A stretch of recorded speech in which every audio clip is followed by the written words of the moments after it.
Seja muito bem-vindo ao nosso primeiro editorial do dia dessa segunda-feira. Pois é, eu sei que eu fiquei devendo para vocês nesse final de semana, mas assim, foi um pouco difícil para trazer vídeo para vocês, gravação. Não nego para vocês que o fato de trabalhar sozinho às vezes é um pouco puxado, tá? Então pretendo logo arrumar alguém para estar me ajudando para não deixar vocês na mão, tá? Já são 4 anos que a gente faz esse conteúdo de domingo a domingo e nos últimos dias eu tive mais cansado, o escritório deu mais trabalho, a empresa de exportação e imigração acaba que a gente precisa dedicar um pouco mais, mas voltamos, né, para trazer conteúdo de qualidade, tá? Hoje, dia 28, segundona, dia de trabalhar para a Janja poder viajar. E vamos para cima, né? A gente tem muita matéria. Tem essa aqui do Marco Rubio que, meu amigo, né? Essa aqui é de arrancar o dedão do pé, né? Porque eu tô vendo uma investida aí muito grande do Donald Trump contra, né, o bigodudo do Maduro. E aí a forma que o Donald Trump especificou, né? A forma que o Donald Trump classificou o regime da Venezuela dessa vez mostra que pode ser que ele esteja disposto, né, a tomar algumas medidas um tanto quanto mais sérias. Outro tema que nós vamos discutir aqui também é sobre um cálculo político do governo Lula, tá? E aí, falando sobre possível prisão do próprio Bolsonaro, a gente vai discutir um pouquinho sobre isso. É óbvio que a nossa novela preferida não vai ficar sem nenhum capítulo, né? O governo Lula tenta comprar briga depois que o Donald Trump confirmou que realmente as taxações virão, né? O secretário do Donald Trump cravou a informação de que a sanção vai chegar, né? A oposição já fala em custo Moraes, né? O quanto que a existência do ministro Alexandre de Moraes custa para os cofres públicos, né? Com esse tarifaço, já entende que a hipótese do tarifaço é culpa, né, do Donald Trump, do Alexandre de Moraes, que o Donald Trump está aplicando, e do Lula, né? E aí já estão falando que a oposição vai ter uma pauta única agora, que já não é mais anistia, é impeachment do ministro Alexandre de Moraes. A imprensa já entende que a lei magnífica vai chegar com pressão, né, com sanções muito pesadas, e aí, né, nós vamos falar também do impacto que essa sanção está dando, né, no cenário político para 2026 e aí dentro da própria direita, tá bom? E vamos entender tudo isso nesse editorial. Então, esse é o nosso Café com Política. Muito obrigado pela confiança e pela credibilidade. Para vocês que nos acompanham, buscam um canal de credibilidade, que, sabe, sempre traz conteúdo com seriedade para vocês, cogite se inscrever no canal e ter aí, né, sempre notícia relevante chegando para vocês. Combinado? Vamos para cima? Vamos de informação? Então vem comigo, que eu sei que você está aqui por isso, tá bom? Bora para cima. Vamos começar com essa matéria do Marco Rubio, tá? É o seguinte, o Marco Rubio resolveu comprar briga com o Maduro. Poder 360, essa matéria. O Maduro não é presidente da Venezuela. Seu governo é ilegítimo. É a própria mensagem do secretário falando em nome do país, falando em nome dos Estados Unidos. O secretário de Estado dos Estados Unidos, que é o Marco Rubio, figura que ficou notoriamente conhecida, principalmente, né, pela sua linha dura contra socialistas, né, contra a esquerda.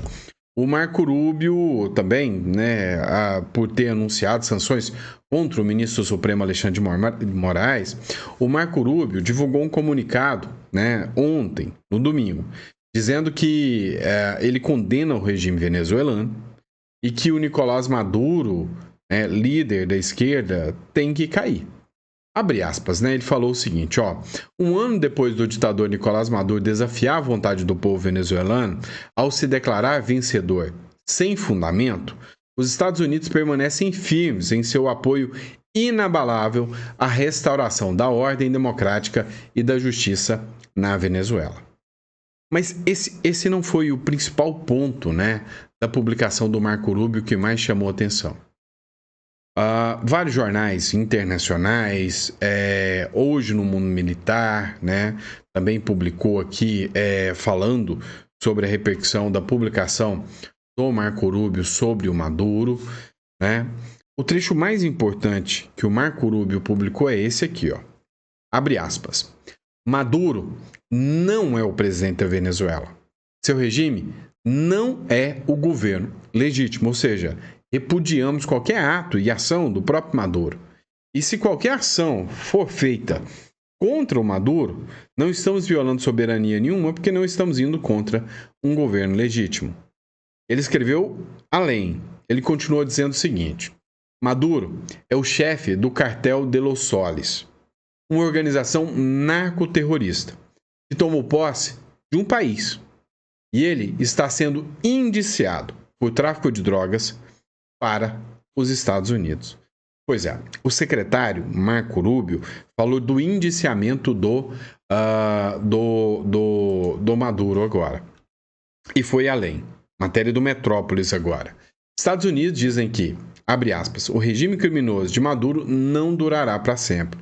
Em uma publicação no X, agora a embaixada, não foi o Marco Rubio, a embaixada dos Estados Unidos na Venezuela se dirigiu ao povo venezuelano e afirmou que o regime do presidente Maduro e o seu regime criminoso não vão durar para sempre. A postagem foi feita logo depois da postagem do Marco Rubio, né? Escreveram o seguinte: ao povo venezuelano, Maduro e seu regime criminoso não durarão para sempre, e a terra de Bolívar voltará a ser democrática e livre, postaram os representantes norte-americanos. Mostrando uma nova sinalização, uma nova postura, agora muito mais combativa do governo norte-americano e do Donald Trump. O governo do Donald Trump, o que a gente entende dele hoje, é que ele chegou pro tudo ou nada, né? Acabou aquela historinha de falsa diplomacia. O Olavo de Carvalho, ele já dizia o seguinte: a partir do momento que você, como um governo de direita eleito, se preocupa em convencer a esquerda, se preocupa com o posicionamento da esquerda sobre o que você está fazendo, o seu governo já é um fracasso. Ele falou isso contra o Bolsonaro, tá? Você pode concordar ou não concordar com o Olavo de Carvalho, mas o Olavo de Carvalho falou o seguinte: olha, o Bolsonaro, quando ele entrou, ele deveria ter ido para cima da esquerda e eliminado a esquerda do Brasil, caçando os crimes, todas as medidas criminosas contra o Supremo Tribunal Federal. A fala do Olavo de Carvalho é que o Bolsonaro tinha que ter ido contra o sistema. Em vez disso, o Bolsonaro tentou ir para a economia, jogar para o colo do Paulo Guedes, convencer a esquerda que ele era melhor do que a esquerda. E esse é o motivo do fracasso do governo Bolsonaro, que chegou ao fim, né, da forma tão deplorável que foi, né, com o STF indo para cima dele. Hoje, você pode gostar muito do Bolsonaro, eu sei que você gosta, mas hoje, né, aquilo que o Bolsonaro está tendo não é vida, né? Não é vida. O cara tá com uma tornozeleira eletrônica, sem mensalão, sem petrolão, sem nada. O filho tá fugido do Brasil. O outro, né, o Flávio Bolsonaro, eu cito o nome. Flávio Bolsonaro, para mim, é um curvado ao sistema, né? O Carlos Bolsonaro não pode abrir a boca. Isso é vida, né? Então, a minha visão é de que o Olavo estava certo. E o Donald Trump entendeu isso. Esse negócio de 4 linhas da Constituição. Tanto é que ele fez uma postagem, vou até falar disso no próximo editorial, talvez, com vocês. Fez uma postagem, né, feita com inteligência artificial, de carros de polícia correndo atrás do Barack Obama. Ou seja, o que a esquerda está fazendo, o modus operandi da esquerda agir aqui no Brasil, ele vai fazer lá. Agora, ele está indiciando o Barack Obama por tentativa de golpe de Estado. O que estão fazendo com o Bolsonaro aqui, ele vai fazer lá. Ou seja, que 4 linhas da Constituição, que nada. Que ter diálogo com vocês, que nada. Eu vou fazer exatamente o que vocês fazem. E isso serve também para os países aqui na América do Sul. Então o Donald Trump não veio com brincadeira, não. O homem é doidinho de pedra, vocês sabem disso. Ele não veio para brincadeira. Não é à toa que ele falou: Maduro, seu regime está caindo. Cara, pro Donald Trump entrar num embate com o Maduro, igual ele fez lá com o Irã, para mim pouco custa, tá? Para mim pouco custa. Agora vamos falar do governo brasileiro, né? Olha essa publicação do Danúzio News aqui. Achei interessante a gente discutir essa matéria aqui. Olha só, cálculo político. O governo Lula evita a prisão imediata de Bolsonaro para não alimentar um discurso de perseguição. É o discurso que o Trump está falando. Mas por que o Trump está falando em discurso de perseguição? Ele tem identidade com isso, ele foi perseguido pela esquerda. E a esquerda não conseguiu, porque os bilionários viram que a esquerda ia tomar o poder demais e acelerar. Que o Biden já estava entregando o jogo, né? O Biden já não tinha mais capacidade de comandar nada. E que se o Biden ganha, né? O que eles iam fazer com os bilionários norte-americanos? Então eles viram que era necessário a direita regressar. E o Donald Trump voltou porque teve apoio de Elon Musk. E sem Elon Musk, hoje eu acho que o Donald Trump não era presidente, né? E aí o que acontece? O governo Lula, ele evita a prisão imediata do Bolsonaro, temendo que ela fortaleça a narrativa de perseguição, especialmente em meio às tensões e o tarifaço de Donald Trump. É óbvio que o Donald Trump vai acelerar se o Lula prender o Bolsonaro. O próprio Eduardo Bolsonaro falou, não se sabe o que o Trump vai fazer. Você acha que hoje o Supremo Tribunal Federal e o Lula não teme que, caso eles mandem uma prisão do Bolsonaro, o Trump não possa realmente radicalizar? Vem cá, você acha que essas cartas não estão na mesa? De que, se o Bolsonaro for preso, o Trump não possa declarar sanções ou até declarar uma guerra ao Brasil? Cara, todas as cartas estão sobre a mesa. Foi quem que falou? Foi o Paulo Figueiredo, que durante uma conversa com um cara do alto escalão, né? Não, foi o Eduardo Bolsonaro mesmo. Falou, all cards on the table, né? Todas as cartas estão sobre a mesa, ou seja, qualquer coisa pode acontecer. A estratégia busca evitar ruídos diplomáticos e instabilidade interna, com Lula orientando os ministros a se absterem de comentar sobre o caso. Ou seja, a ordem do Lula é que nem comentem sobre a questão da prisão do Bolsonaro. Mas o Lula não consegue manter a boca fechada. E aí vem essa matéria da Jovem Pan, publicada ontem, né? Domingo, na verdade, há 14 minutos atrás, essa publicação aqui, dá para você ver, 14 minutos atrás.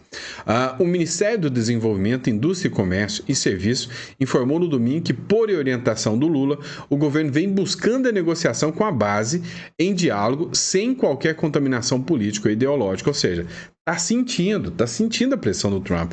O governo diz que soberania é inegociável após Trump confirmar as taxas de 50%, mas que vai tentar dialogar com o governo Trump, que está tentando. Olha, ontem à noite, no domingo, o secretário de Trump cravou que o Brasil vai ser taxado no primeiro dia de agosto sem prorrogação.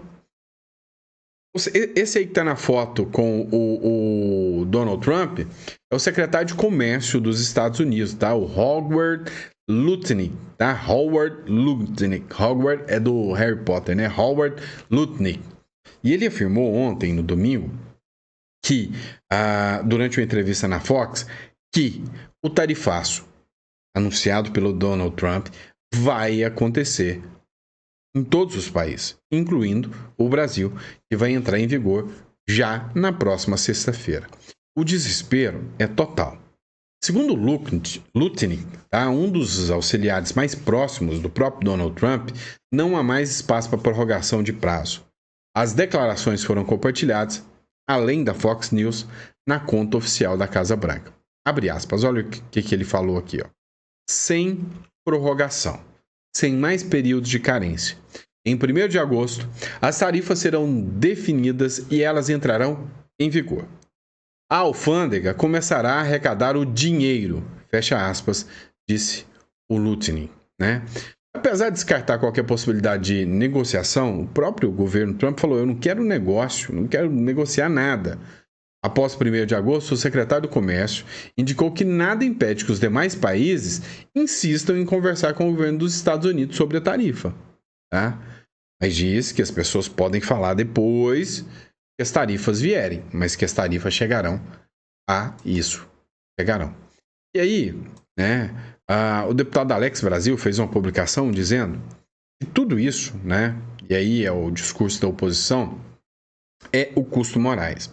Ele falou o seguinte, abre aspas, o custo Moraes é a chaga que gangrena na economia brasileira, um tumor plantado pelo ativismo judicial de Alexandre de Moraes que esmaga empresas e espanta investimentos com sua caneta tirânica. O Banco do Brasil, antes motor do progresso, vê contratos desmoronarem porque ninguém confia num país onde o STF joga as leis no lixo. Até agora, Donald Trump, com sua voz estrondosa, exige que Moraes pare a caça às bruxas contra o Bolsonaro e opositores. Uma perseguição política descarada que envergonha a democracia. Enquanto Moraes se fantasia de guardião do Estado Democrático de Direito, o Brasil vira um pária global, com as fábricas fechando, desemprego explodindo e o capital fugindo para onde a toga não manda mais que o mercado. Olha só o trecho do vídeo aqui, onde ele tece essas críticas. Justamente esse diálogo entre importadores americanos e exportadores brasileiros, porque sim, as conversas continuam. Produtores brasileiros de ferro gusa, a matéria-prima para o aço, acompanham com apreensão a proximidade do início das tarifas. Há menos de uma semana para o prazo estabelecido por Donald Trump para o início da tarifação, importadores dos produtos nos Estados Unidos já anunciaram a suspensão de contratos com fornecedores do Brasil. Mas o cancelamento dos pedidos ainda não está na mesa, segundo o Fernando Varela. Ele é presidente do Sindicato das Indústrias Metalúrgicas e de Material Elétrico do Estado do Espírito Santo.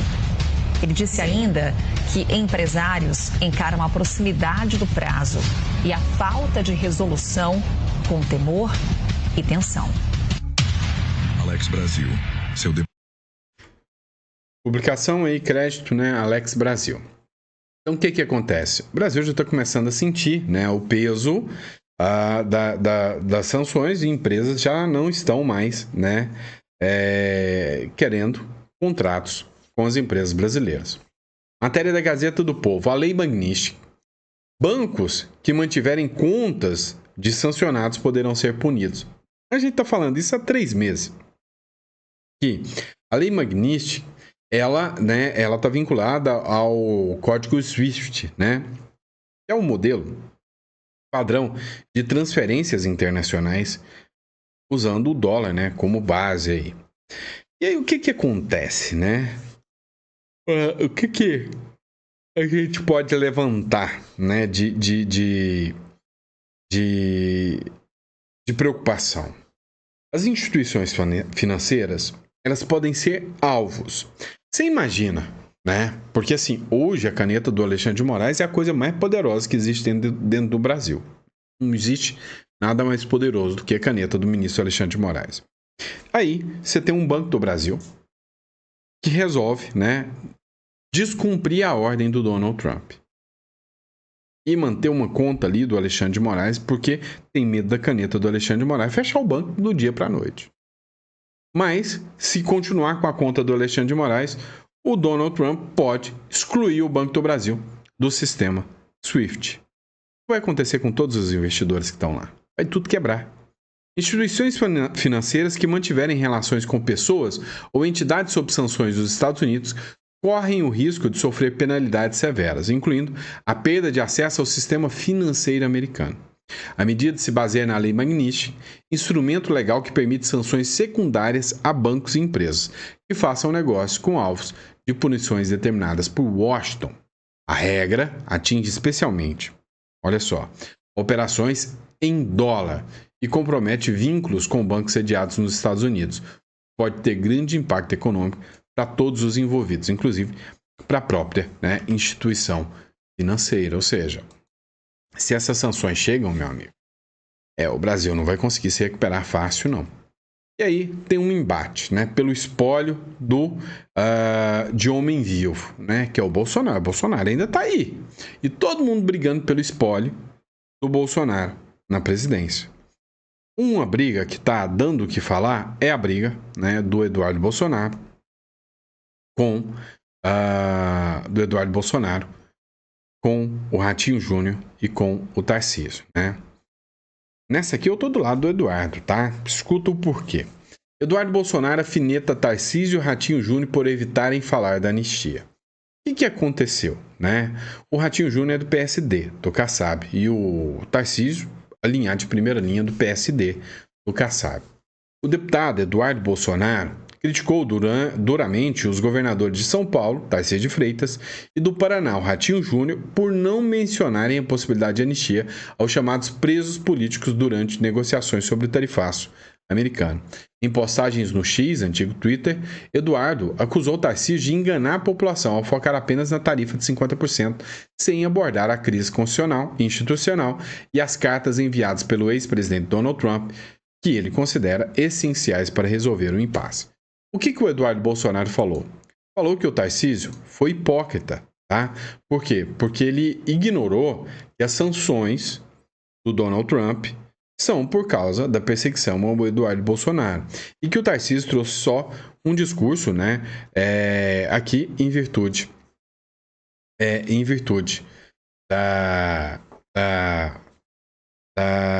das tarifas.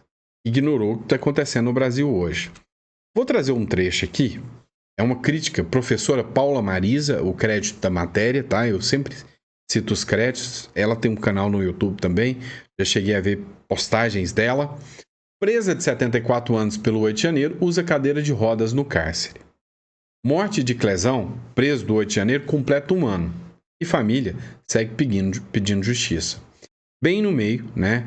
Tá aqui a postagem do Tarcísio. Escuta, e aí você vai ver por que ela tá no meio dessas duas matérias. A gente tem feito várias simulações e o efeito pode ser muito severo de fato, né? Do ponto de vista de economia, do ponto de vista de PIB, de massa salarial, do ponto de vista de emprego. Então a gente está vendo que isso pode trazer um efeito que pode variar de 0,3% a 2,7% do PIB. A gente pode estar falando de 44 mil a 120 mil empregos a menos. Isso eu estou falando só do cenário de São Paulo. A gente pode estar falando aí de uma perda de massa salarial de 3 bi a 7 bi por ano. Então, de fato, é muito impactante. Agora, o que me preocupa é o pequeno produtor de café, porque em cada contêiner que sai do Porto de Santos, sai lá um blend de vários pequenos produtores, cooperativados. Me preocupa uma empresa global como a Caterpillar, que fabrica, é uma das únicas plantas que fabrica toda a série de equipamentos e que exporta muito para os Estados Unidos. E aí uma empresa global pode desligar a chave aqui, ligar em outro lugar para fazer essa exportação, e isso traz um efeito na cadeia, porque tem as empresas que fabricam os aços planos, que fornecem para a Caterpillar. Me preocupa a Embraer, que manda os aviões executivos que são fabricados em Gavião Peixoto, manda os aviões da aviação comercial que são fabricados em São José dos Campos, e a gente está falando de impor um ônus significativo. A indústria da laranja tem uma estrutura própria, logística para isso, então o efeito é maléfico. O que a gente está fazendo aqui? Primeiro ponto, vamos liberar um crédito subsidiado, um crédito muito mais barato, né, com uma taxa de juros subsidiada, com 5 anos para pagar, com 1 ano de carência, para tentar dar um fôlego, tentar dar fluxo de caixa. Segundo, vamos fazer uma grande liberação de créditos acumulados de ICMS, e a gente está estudando outras medidas. Terceiro, estamos conversando. A gente está buscando parlamentares americanos, estamos buscando os contrapartes americanos, as empresas americanas, tentando pegar agentes do governo americano que possam sensibilizar para o tamanho do problema. Né? E estamos fazendo isso de uma forma profissional, de uma forma silenciosa, para ver se a gente consegue atenuar esses efeitos. Porque, infelizmente, hoje, a gente vive um momento onde se busca tirar proveito político de tudo, se busca dividir o país. E aí o Ronald Reagan tem uma frase que é célebre, né, e que é super importante, super atual para o momento que a gente está vivendo. A gente nunca vai fortalecer o fraco enfraquecendo o forte. A gente nunca vai fortalecer o assalariado prejudicando o empregador. A gente nunca vai ajudar aqueles que precisam da ajuda permanente do Estado, fazendo o que eles deveriam também fazer. E é isso que a gente não pode aceitar. Esse cenário de nada pode estar acima do interesse nacional. E quando a gente fala em soberania, a pior agressão à soberania é a divisão interna. A divisão interna é o que enfraquece o país. Então, se a gente não botar a bola no chão, não agir como adulto e não resolver o problema, quem vai perder é o Brasil. E a consequência virá. E aí nós vamos trabalhar para que a consequência não venha. Vamos lá. Essa matéria do Metrópolis, né? E aí a gente precisa levar em consideração 2 pontos. Vamos falar como gente grande aqui, tá? Sem auê, sem oba-oba, tá? O primeiro ponto que vocês precisam saber, tá? Eu concordo 100% com os discursos, né, de que primeiro tem que discutir a liberdade e a economia, né, ela não pode existir sem a liberdade. Afinal, quem é que vai investir num país onde, né, por uma briguinha com o juiz, ele manda bloquear uma outra empresa, como aconteceu com a Starlink, em relação ao X? Então, assim, é óbvio que o atentado contra as liberdades que acontece hoje no Brasil impacta demais a economia. Então, você falar só de economia sem entender o impacto do ataque às liberdades nessa economia é ser ingênuo demais. Então, a crítica do Eduardo Bolsonaro ao Tarcísio de Freitas é a seguinte: peraí, ô Tarcísio, tá falando só de economia por quê?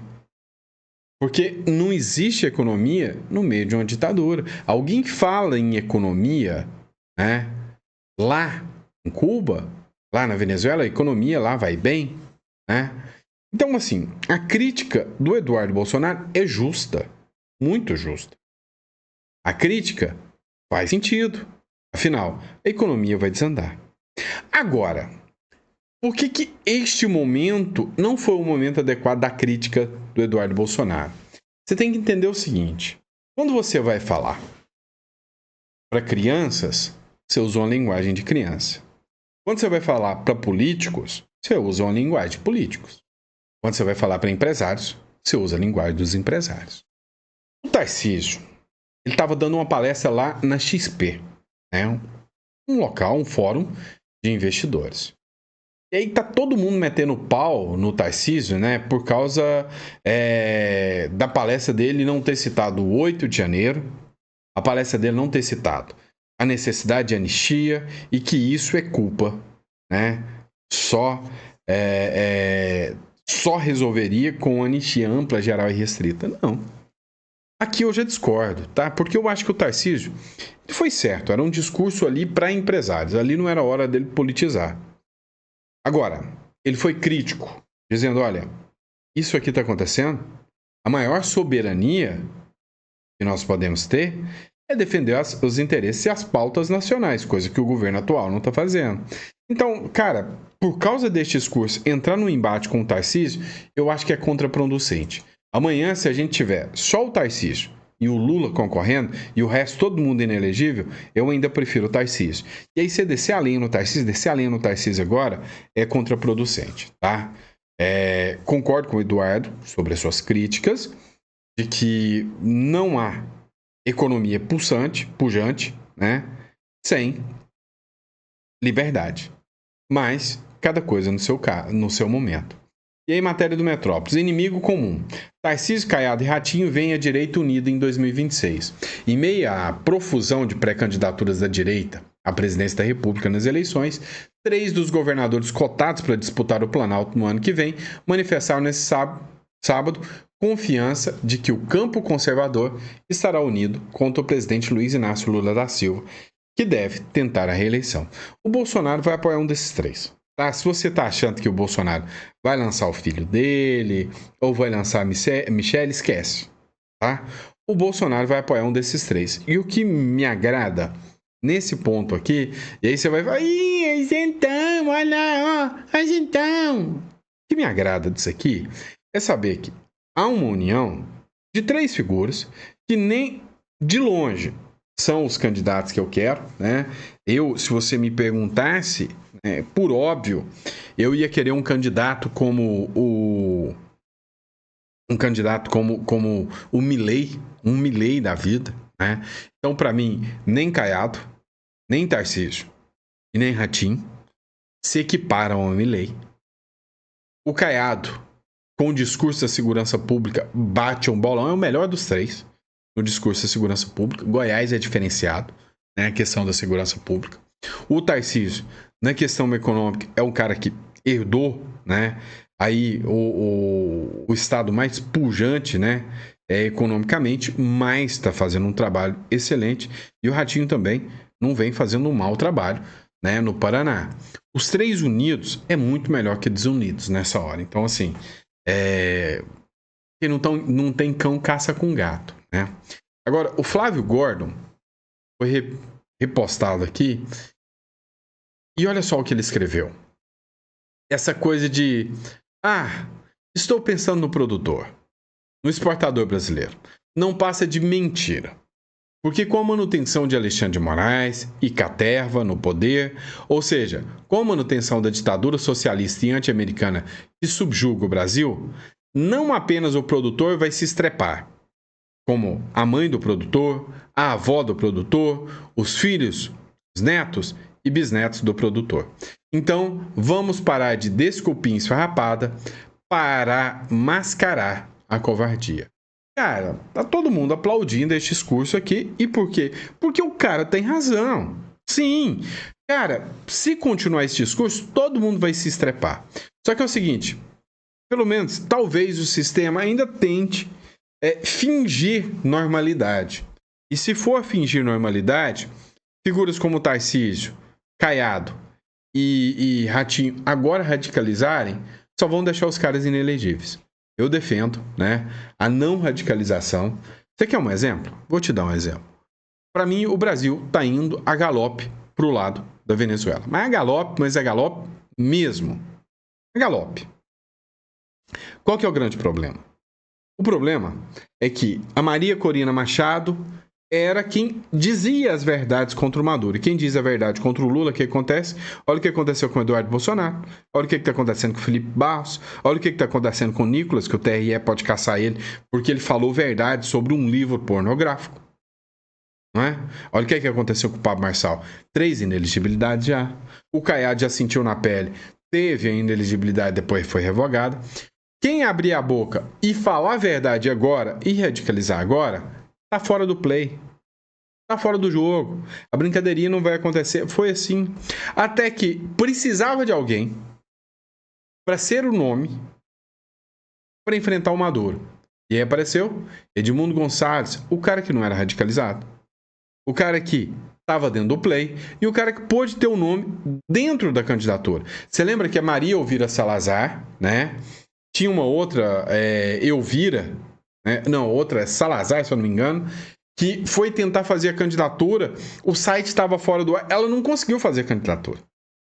Por quê? Porque ela tinha o mesmo discurso da Maria Corina.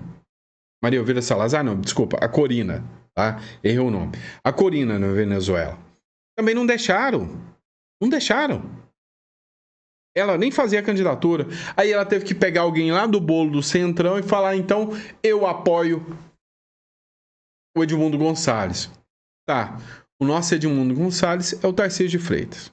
Então, desculpa aí, mas concordo que o que o Eduardo Bolsonaro está falando é verdade. Mas não acho que o Tarcísio abrindo a boca e falando agora em anistia é que vai ser a solução do problema. O que vocês acham? Tô tentando, assim, ser pé no chão, tá? Se dependesse de mim, né? Tarcísio, Ratinho, todos os políticos iam falar altas verdades, ir lá acampar, fazer greve de fome na porta do Congresso, todo mundo. Só que eles não vão fazer isso. E o regime sendo quem é, o que a gente precisa? Precisa, né?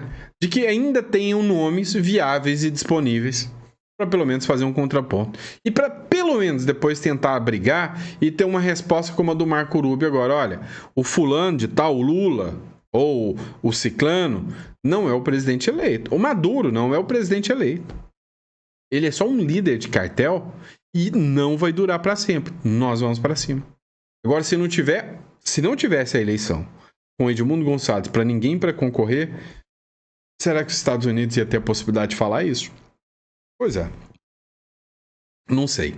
Deixe seu comentário aí. O que você acha sobre essa situação? Fechou? Obrigado, pessoal. Fica com Deus. Eu vejo vocês daqui a pouco.